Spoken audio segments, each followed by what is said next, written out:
में, जिस भेष में, जिस परिवेश में रहूं। नमो अरिहंत, नमो अरिहंत, नमो अरिहंत कहूं। जिस शान से, जिस नाम से, जिस जान में रहूं। नमो अरिहंत, नमो अरिहंत, नमो अरिहंत कहूं। जिस प्यार से, जिस ख्वार से, जिस संसार में रहूं। नमो अरिहंत, नमो अरिहंत, नमो अरिहंत कहूं। जिस ध्यान से, जिस सम्मान से, जिस जहान में रहूं। नमो अरिहंत, नमो अरिहंत, नमो अरिहंत कहूं।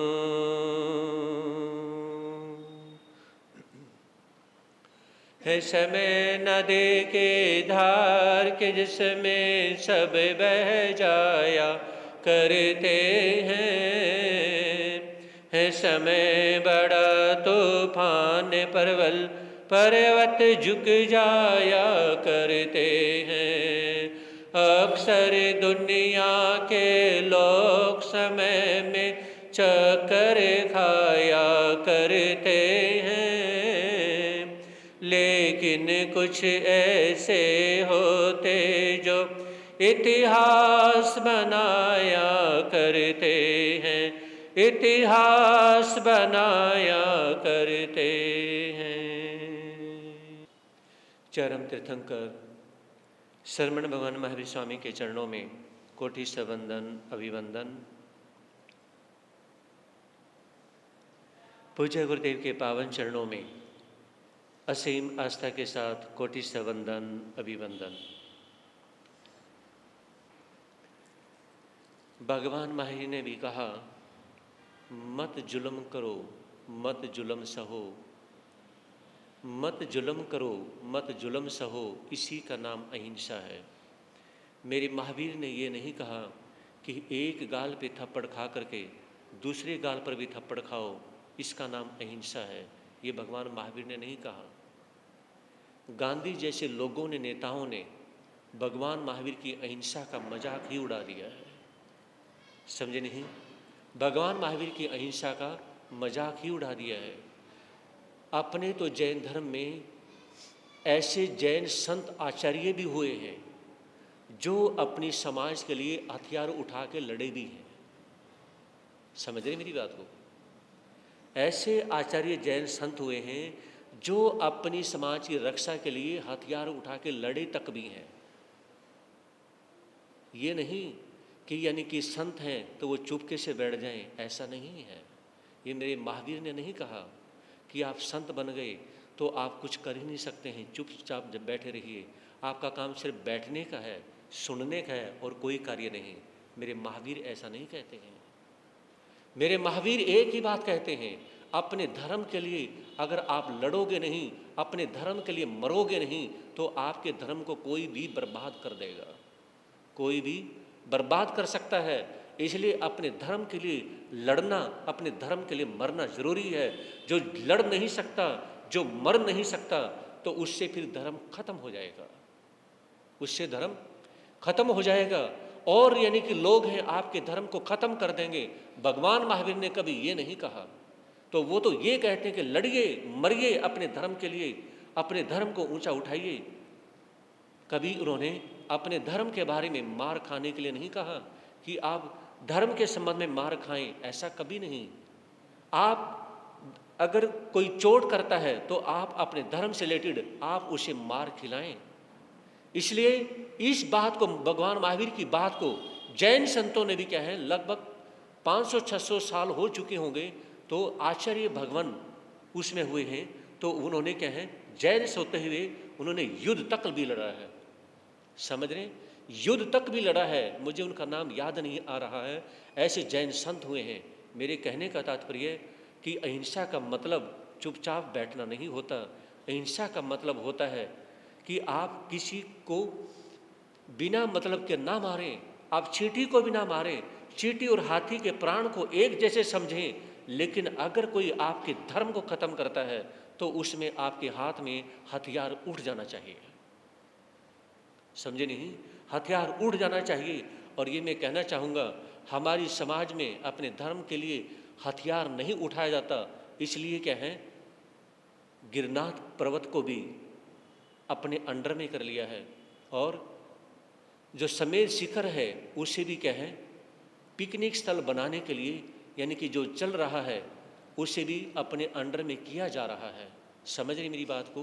क्योंकि हमारी समाज, जैन समाज हथियार नहीं उठा सकती।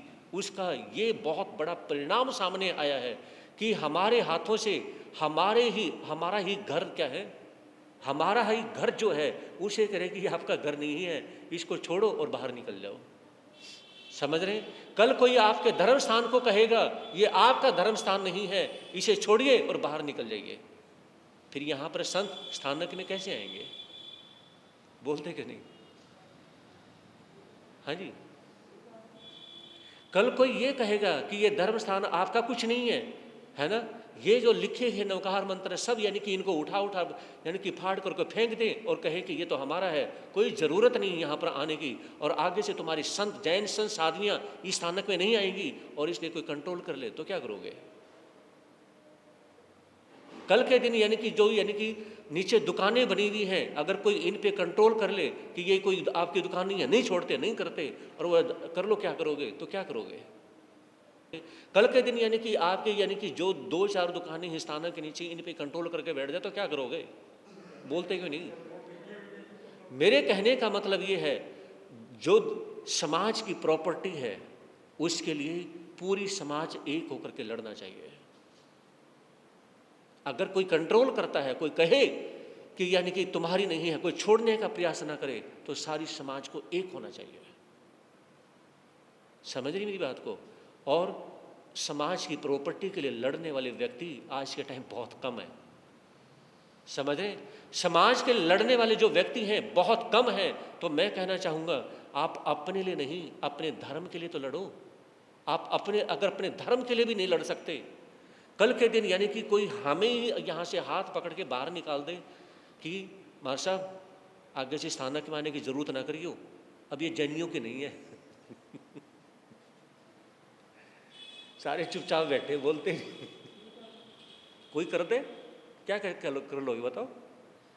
हमारा हाथ पकड़ के बाहर निकाल दे, हमारा मतलब हमारा ही नहीं, कोई भी साधु साध्वी है उन्हें कहे बाहर निकले यहाँ से, कोई ज़रूरत नहीं यहाँ पे ठहरने की, ये जैनियों का नहीं, आज से हमारा हो गया। कोई भी कौम इसको कर ले तो क्या करोगे? वो कहेगी क्या करोगे, इसको छोड़ दोगे? तो खड़े होने का समय है। मेरे कहने का मतलब ये है, लड़ने का समय है, ये मरने का समय है। याद रखें, नहीं तो कल के दिन, आज आपका धर्म स्थान छूटेगा, कल के दिन आपका घर भी छूट सकता है। और अगर आपको बता दूं, आपको वैसे पता भी होगा, नहीं भी पता होगा, मुस्लिम पर्सनल लॉ बोर्ड, ये कानून है, ये मुस्लिम पर्सनल लॉ बोर्ड, ये कानून है। वो आपके घर को, आपके शेलर को, दुकान को, प्रॉपर्टी को ये कहें कि छोड़ो इसको, आज से ये हमारा हो गया, और सिग्नेचर को जबरदस्ती बंदूक की नोक पर आपसे सिग्नेचर करवाए जाते हैं और आप केस भी नहीं लड़ सकते। ये 92 में कांग्रेस ने रूल बनाया था कि पर्सनल लॉ बोर्ड, ये मुस्लिमों का है, ये पर्सनल लॉ बोर्ड अगर किसी को ये कह दे कि ये प्रॉपर्टी हमारी है तो वो प्रॉपर्टी उसकी हो जाएगी, भले ही आपके पास रजिस्ट्री है, भले ही आपने वो खरीदी हो, रजिस्ट्री आपके पास हो, तो भी आपकी नहीं है। और ये आज भी कायम है। हाँ जी, बोलते क्यों नहीं? ये आज भी कायम है। लेकिन हमारे देश के पीएम मोदी यानी कि वो करते जा रहे हैं और वो भी इस रूल को एक दिन जरूर तोड़ेंगे। और मुझे सिर्फ इसी बात से मैं उनको इसलिए पसंद करता हूँ कि वो अपने देश के लिए करते जा रहे हैं, समझे नहीं? और मैं आप लोगों को कहना चाहूँगा, आप अपने देश के लिए नहीं लड़ सकते ना, तो अपनी समाज के जरूर लड़ना सीख जाओ। समझ आ रही है मेरी बात? अगर अपने देश के लिए नहीं लड़ सकते, अपनी समाज के लड़ना सीख जाओ। अगर समाज के लड़ना सीख गए तो कल के दिन देश के लड़ने का भी तजुर्बा आपके पास आ जाएगा। गलत तो नहीं कहा? देश के लिए लड़ने का तजुर्बा तब आएगा जब आप समाज के लिए लड़ना सीखोगे। समाज के लिए तो कुछ करना नहीं आएगा, और ना करना आता और ना लड़ना आता, तो देश के लिए क्या करोगे आप? मतलब कुछ नहीं कर सकते। समझ रहे मेरी बात को? संत जो हैं, याद रखें, संत वो चीज है जो समाज के अंदर जोश भरते हैं। संतों का कहना कभी गलत नहीं होता। माँ बाप का अपने बच्चों को टोकना कभी गलत नहीं होता। एक गुरु का शिष्य को टोकना कभी गलत नहीं होता है। ये जो टोकते हैं ना, हम आप लोगों को टोकेंगे, ये काम क्यों नहीं करा, हमारा गलत नहीं है। अगर हम ही नहीं टोकेंगे तो और कौन टोकेगा, ये बताओ? आप लोगों ने, यानी कि आप लोगों के मतलब समाज के बीच में जो दीक्षा दी है, कि संतों को दीक्षा इसलिए दी है, जो दीक्षाएं, जो समाज दीक्षाएं देती हैं कि कल के जो दिशा निर्देश देंगे, मार्गदर्शन करेंगे, ये संत हमारे सीनियर हैं, हमारे पूजनीय हैं, हमारे गुरु हैं। ये आज के समय हमारे भगवान हैं जो हमें टोकेंगे इसलिए कि समाज के उत्थान के लिए। हाँ जी, समाज के उत्थान के लिए हमें टोकेंगे। इनको टोकने का हक है। ये पूरी समाज को इसलिए टोक सकते हैं क्योंकि समाज का खोट ये निकालेंगे। तो मेरे कहने का मतलब इतना सा, आइए और आगे बढ़िए, समाज के लिए कुछ कर गुजरने की कोशिश करें। और दिगंबर समाज, मूर्ति पूजक समाज अपने धर्म स्थान को बड़े से बड़ा बनाने की कोशिश करते हैं, समझ रहे हैं? और आप भी बना सकते हैं। ये छोटी है, और भी प्रॉपर्टी ले सकते हैं, क्यों नहीं ले सकते? ऐसा नहीं है कि इसी में रहना है, कोई जरूरी है इसी में रहना है, समझे नहीं? और भी बड़ी प्रॉपर्टी ले सकते हैं, वहाँ पर संतों का और भी ठहरने का बना सकते हैं, उसमें कोई कमाई का साधन भी बना सकते हैं, खर्चे के यानी कि बना सकते हैं, कोई और कंप्यूटर सेंटर उसमें बना सकते हैं, बहुत सारी चीज़ें बना सकते हैं, क्यों नहीं बना सकते? मैं तो यही कहूँगा कि समाज की जितनी प्रॉपर्टी हो उतना अच्छा है। समाज का घर, ये धर्म स्थान क्या है? इसको धर्म स्थान कह लो या समाज का घर कह लो, है ना? पूरी समाज का घर है ये। धर्म स्थान जितना ज़्यादा से ज़्यादा बड़ा हो अच्छा होता है। आप अपने छोटे से घर में रह सकते हैं क्योंकि बड़ा घर संभाला नहीं जाता, लेकिन बड़ा धर्म स्थान वो भी संभाला जाता है। लेके चलता हूँ आपको उस समय जहाँ पर तारा अपने बेटे को लेकर के जंगलों में जा रही है, और देखिए अपनी गोद में उस बालक को उठा रखा है। वो भी 10-11 साल का बड़ा लड़का है। 10-11 साल के लड़के में कितना वजन हो जाता है ना? कितना वजन हो जाता है? कम से कम मिनिमम ज़्यादा नहीं तो 30 किलो के आसपास, 35 किलो हो जाता है। तो विचार करिए, एक माँ उस बच्चे को अपने कंधों पे गोद में उठा कर जा रही है। क्यों? मेरे बच्चे की डेथ हो चुकी है। उस माँ को इसलिए बुरा नहीं लगा कि मैंने 9.25 महीने तक जब इसको पेट में संभाल के रखा है, तो क्या मैं गोद में इस 11 साल के बच्चे को नहीं संभाल सकती? हाँ जी, जिसने समझना होता है वो समझ लेता है, जिसने नहीं समझना होता उसके सामने, हरियाणा में कहावत आती है कि भैंस के सामने बीन बजाते रहो, कुछ नहीं समझ आना उसको। बीन की जो ट्यून है वो किसको समझ आएगी? वो इंसान को समझ आएगी। भैंस के सामने बीन बजाते रहो 2 घंटे तक, उसको कोई नहीं समझ में आता। लेकिन विचार करिए, जिस मां ने विचार किया कि 9.25 महीने तक जब अपने बच्चे को मैं संभाल सकती हूं, क्या मैं अपने बेटे को गोद में उठा के नहीं चल सकती? कोई भी साथ देने वाला नहीं। उस समय अपनी गोद में अपने लाडले बेटे को लेकर चलती है। बेटा मरा हुआ है, उस लाश को कि मैं इसका अंतिम संस्कार कर दूं। लेके चलती है, चल रही है। शाम को दिन छिपने के बाद में चलना शुरू किया था। कम से कम भी रात के 12, 1, 2 बजे बज जाते हैं, लेकिन ये नहीं पता कि शमशान घाट कहां पे है, इसका अंतिम संस्कार कैसे करूं, कहां पे करूं, कुछ नहीं पता है। हाथ जोड़ के अपने परमात्मा को याद करती है कि आज तक अगर मैंने सत्य का पालन किया है, अगर आज तक मैंने अपनी जिंदगी में झूठ नहीं बोला है, तो मुझे अपने बच्चे की अंत्येष्टि करने का मौका मिल जाए। मैं अपने बच्चे की अंत्येष्टि करना चाहती हूं। अब मुझे एक सवाल का जवाब दोगे? हाँ जी, एक सवाल का जवाब दोगे? बच्चे की अंत्येष्टि करनी थी तो तारा रात में अंत्येष्टि क्यों करना चाहती है, दिन में क्यों नहीं करना चाहती? जबकि रात में कभी बच्चे किसी की अंत्येष्टि नहीं करते, तो तारा रात में अपने बच्चे की अंत्येष्टि क्यों करना चाहती है?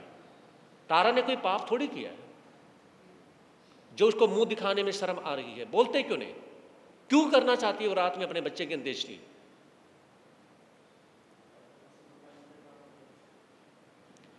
अपने बच्चे की अंत्येष्टि इसलिए करना चाहती है क्योंकि मैं अकेली हूं, मेरे साथ और कोई भी नहीं है।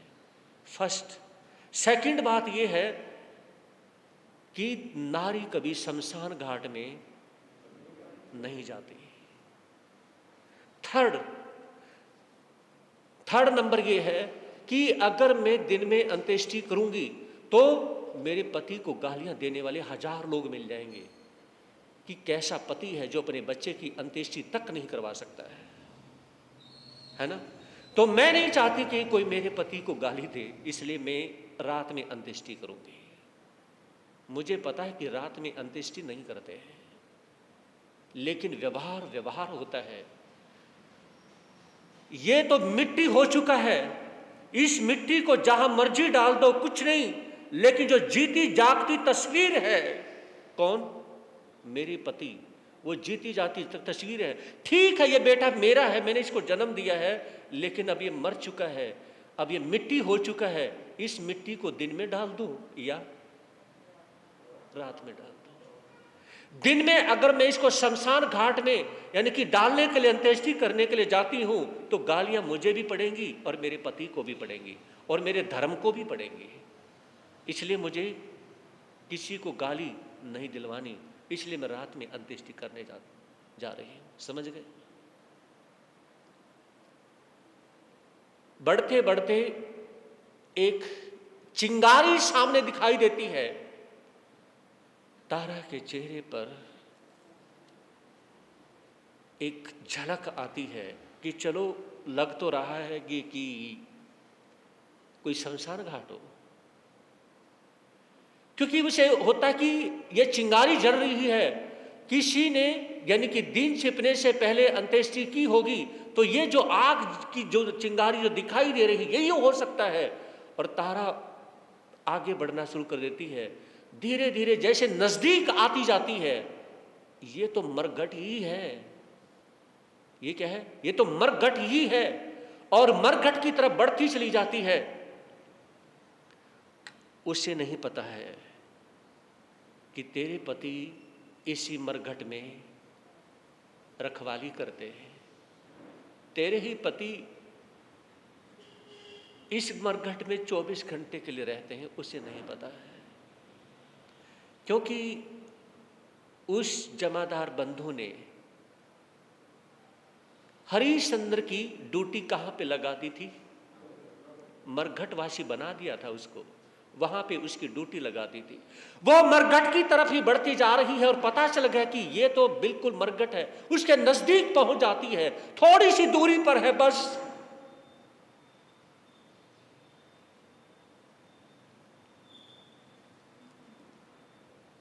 दुख में भी खुशी होती है। क्यों? हाँ जी, दुख में भी खुशी होती है। इसलिए मैं अपने बच्चे की अंत्येष्टि कर दूंगी, क्योंकि अब सामने पास में ही शमशान घाट आ चुका है, मरघाट आ चुका है। देखा कि काफी बड़ा मरघट था, बड़े एरिया में था, बहुत सारे राख के ढेर लगे हुए हैं। और जब किसी नारी के पास में बहुत ज्यादा दुख होता है ना, वो मरघट में भी डरती नहीं है। समझ रहे? मरघट में भी डरती नहीं है। अगर किसी नारी का कोई बच्चा ना हो रहा हो और नारी को ये कह दिया जाए रात में 12 बजे आपको अकेली ने जाना है, शमशान घाट पे बैठ करके वहाँ पर ये चीज़ खा के आनी है या राख लेके आनी है, तो अपने बच्चे के लिए एक नारी वो भी कर सकती है। समझ रहे? हो सकता है ये एग्जाम्पल घटा हो, मैं इसलिए बता रहा हूँ आपको, ये भी हो सकता है, सच्चाई है ये, एग्जाम्पल है ये। समझ रहे? जिसकी एक इंसान की जाने की हिम्मत ना हो तो नारी बच्चे के लिए वहां जा सकती है, और नारी बच्चे की डेथ होने के बाद में अंत्येष्टि करने के लिए रात के समय में भी वहां पे जा सकती है। इतना कठोर दिल भी होता है नारी का। जब वो लड़ती है तो मौत से भी लड़ जाती है। जब वो अपने बेटे के लिए या किसी भी कारण से जब लड़ना शुरू करती है तो ये कहते हैं कि नारी के पास वो शक्ति होती है, वो मौत से भी खेल जाती है, वो यमराज से भी खेल जाती है, वो यमराज से भी लड़ने के लिए तैयार हो जाती है। एक आदमी हार सकता है लेकिन एक नारी जल्दी से हारती नहीं है। जिसे आप अबला कहते हैं, जिसे आप ये कहते हैं कि इसका तो यानी कि ये तो शरीर से सॉफ्ट है, इससे तो कुछ होगा ही नहीं, उसके जज्बे को सलाम है। समझ रहे? उसके जज्बे को सलाम है। आप एक दिन का दुख सहन नहीं कर सकते, और नारी जो है एक परिवार के अंदर जब तक जीती है तब तक दुख सहन कर सकती है। समझ रहे? एक बार एक लड़के से ड्रिंक पीने की कुछ न कुछ गलती हो जाती है, तो उसके पिता को जो पता चलता है, उसके पिता कहने लगे मैं तुम्हें सजा दूंगा। तो बेटा कहने लगे कि पिताजी आपने जो सजा देनी है आप दो, मुझसे गलती हो गई। तो पिता ने कहा तुझे 6 महीने तक अपनी ससुराल में रहना है, और वह तुझे बुरा भला कुछ भी कहे तुझे वहीं पे रहना है। समझ रहे? तो लड़के को ससुराल में भेज दिया, और वहाँ पर 2 दिन हुए, 4 दिन हुए। अब 2-4 दिन तो सेवा अच्छी हुई, उसके बाद में क्या है, सेवा नहीं अच्छी हुई, लेकिन उसने वहाँ पे रहना था। जब 1 सप्ताह ही हुआ था, लड़का अपने पिता के पास आके पैर पकड़ लेता है, मैं ये सज़ा बर्दाश्त नहीं कर सकता हूँ, इससे अच्छा तो मुझे जेल में डाल दो। वो मंजूर है, लेकिन ससुराल में रह करके इस तरह से रूखापन, बेरुखी है ना, ये मुझे बर्दाश्त नहीं होंगे। तो पिता ने कहा कि बेटा सिर्फ 2-4 दिन की तुझे बेरुखी सताने लगी, उन बहनों से उनसे पूछो जाकर के जो सारी जिंदगी एक बाउंड्री में गुजार देती हैं। और आप लोग भी ऐसे महापुरुष यहाँ बैठे मिलेंगे जो कभी अपनी पत्नी को लेकर के क्या है, कभी हिल स्टेशन, कभी धर्म स्थान में, कभी बालाजी, सालासर, महावीर जी कभी लेके जाते हो। समझ रहे? ऐसे ऐसे महापुरुष मिल जाएंगे यहाँ पर, और माछीवाड़ा में तो जरूर मिलेंगे। समझ रहे? मैं गलत नहीं कह रहा हूँ, ऐसे माछीवाड़ा में तो जरूर मिल जाएंगे, मुझे पता है अब यहाँ का नेचर। कोई भी यानी कि ये नहीं, याद रखें, अगर आपको कोई बांध करके रखा जाए ना, बांध करके रखा जाए, चाहे कैसा भी हो, आपकी पत्नी सिर्फ यही विचार करेगी भगवान इस जन्म में ये पति मिल गया ना, अगले जन्म में ये ना मिले बस। और मेरे महावीर तो ये कहते हैं इस जन्म में कोई पति है, अगले जन्म में पत्नी भी बन सकता है। और एक बात कहूँ, बुरा मानो तो जी भर के मान लो, चाहे आप रो लो, ठीक है, ले मैंने कहनी तो कहनी है। मैं तो ये कहता हूँ जो इस जन्म में पति है ना वो अगले जन्म में पत्नी बने, और जो इस जन्म में पत्नी है वो अगले जन्म में पति बने, बस। समझ रहे हैं? फिर यानी कि टिट फॉर टैट हो तो पता चले कि पत्नी बराबर की होती है, ऐसे नहीं। समझ रहे मेरी बात को? तब पता चलेगा। मैं तो ये कहता हूं कि इस जन्म में जो पत्नी है वो अगले जन्म में पति बन जाए, और फिर वो आपको ऐसी बांध के रखे जिस तरह से आपने अपनी पत्नी को हमेशा के लिए चार दीवारी में कैद कर रखा है। तो मेरे कहने का मतलब है जो गलत है तो गलत ही है। आप भी यानी कि कभी घूमने के सिर्फ पैसा कमाने से मतलब है, सिर्फ इसलिए मतलब कि आपने पैसा ही कमाना है, कभी कोई मतलब ही नहीं है। याद रखें, उसको कभी गाय को, भैंस को, बकरी को खूंटे पे बांधा जाता है, कभी नारी को चार दीवारी में कैद नहीं किया जाता। जाइए और अपनी पत्नी के साथ कभी घूमने जाएं। लेकिन कई ऐसे परिवार मिलते हैं यानी कि मम्मी कहेगी बेटा मैं भी चलूंगी, है ना, जब पत्नी के साथ जाएं तो उसमें कहें कभी अपनी मम्मी को लेकर ना जाएं, उसको अकेले में लेके जाए, चाहे साल में एक बार जाइए। साथ में मम्मी जाने का क्या मतलब है? ना तो आपके सामने वो हंस सकती, ना वो रो सकती, ना कोई बात शेयर कर सकती। अरे जब किसी को शेयर करने का मौका ही दोगे ही नहीं, आपको सिर्फ अपनी परवरिश से मतलब है। और बहुत से परिवार ऐसे मिलते हैं कि पत्नी इस प्रकार से परवरिश कर रही होती है जैसे माँ बेटे की परवरिश कर रही होती है ना, कि जैसे छोटे छोटे बच्चे हैं कि हाँ हर रोज बच्चे स्कूल में जाएंगे, वो कहीं जा ही नहीं सकती। समझ रहे मेरी बात को? कहीं जाना चाहे वो जा ही नहीं सकती है। तो इसलिए आप अपनी परवरिश तो करवाते रहते हो, कभी उसकी परवरिश के बारे में भी सोच लिया करो। बोलते क्यों नहीं? कभी उसकी परवरिश के बारे में भी सोच लिया करो। अगर आपकी उसकी परवरिश के बारे में विचार नहीं आता, भगवान महावीर की पाठशाला एक ही बोलती है कि आज आप लेते जाओ, अगले जन्म में देने का भी समय आएगा। ऐसा नहीं, अगर आज आप सेवा ले रहे हैं, इस जन्म में सेवा नहीं दोगे तो अगले जन्म में, और उसका चक्रवर्ती ब्याज इतना लगेगा कि आपको बहुत ज्यादा भरना पड़ेगा। समझ रहे मेरी बात को? बहुत भरना पड़ेगा। तो मेरे कहने का मतलब है आज तक जी रहे हैं जिस जिंदगी को, इसको क्या है बदलने की कोशिश करिए। और मैं कहना चाहूंगा अपने बुजुर्गों से कि आप अपने बेटे को कहें कि बेटा जाइए, समझे नहीं, कभी अपने यानी कि पत्नी के साथ में, बच्चों के साथ में आप धर्म स्थान में, बालाजी, सालासर, महावीर जी कहीं भी है, हिल स्टेशन पे जाने का या धर्म स्थान में जाने का मतलब सिर्फ इतना सा होता है कि घर से बाहर निकल के 10 बातें सीखने को मिलती हैं और 10 बातें एक दूसरे को शेयर करने का मौका मिलता है। जहां पर कोई पास में नहीं होता है उसमें यह देखा जाता है कि हम ये ऐसा करें। तो मेरे कहने का मतलब है, मुझे विश्वास है जो भी यहाँ पर बिन्नी और असीम, एक जो समीर है, क्या नाम है इनका, समीर है या और कुछ है मुझे पता नहीं है, तो ऐसा करेंगे। तो तारा उसमें यानी कि सामने जब जाती है और शमशान घाट जब दिखाई देता है तो उसमें उसे दुख में भी खुशी होती है कि मैं अपने बच्चे की अंत्येष्टि कर सकती हूं। तो जाने के बाद में देखती है कि अरे नहीं एक अस्वस्थ वृक्ष के नीचे घूम रहा मानव, आओ देखे अपना परिचित है अथवा कोई अभिनव। तारा पास में पहुंचती है, लेकिन एक ऐसे लगता है जैसे कोई काला कलूटा कोई व्यक्ति, हालांकि हरिश्चंद्र बहुत गोरे चीटे सुंदर थे, लेकिन शमशान घाट में रहने की वजह से कोई नहाना धोना नहीं, और उनके शरीर पे राख ऐसे जमी है और उसमें एक काला कंबल डाल रखा है ना, और ऐसे लंगोट में वो वहां पर चक्कर काट रहे हैं।